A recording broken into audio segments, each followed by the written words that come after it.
Le gymnase de Bière, méconnaissable, devenu lieu de vie pour quelques jours, un refuge face au froid qui a sévi.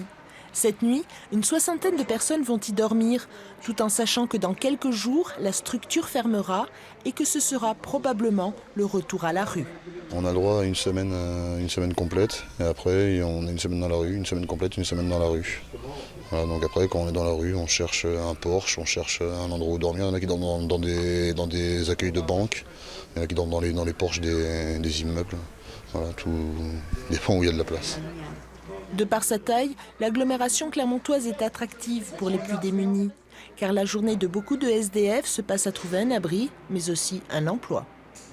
Moi, je viens de Monceau-les-Mines, je devais faire 40 km pour aller dormir le soir.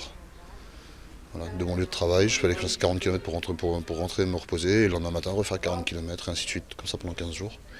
Donc les grandes villes comme Clermont, c'est très bien pour nous.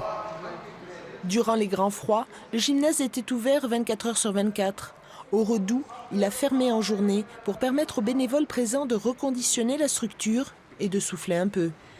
Une famille avec 4 enfants a eu l'autorisation d'y rester. Elle est en attente de relogement. Le 115 est saturé et les familles appellent tous les soirs pour savoir si elles peuvent dormir sous un toit. Et le matin, elles repartent parce qu'on leur offre une nuit seulement. Alors là, pour la famille qui est ici, ils auront une semaine. Mais au bout d'une semaine, il faudra qu'ils rappellent le 115, donc ils repartent avec leurs affaires. Enfin, ça crée vraiment de l'insécurité. La ville de Bière était volontaire pour accueillir en urgence toutes ces personnes. Mais elle souhaiterait que d'autres se mobilisent aussi. Dans 15 jours, cette halte sera fermée jusqu'à la prochaine vague de froid.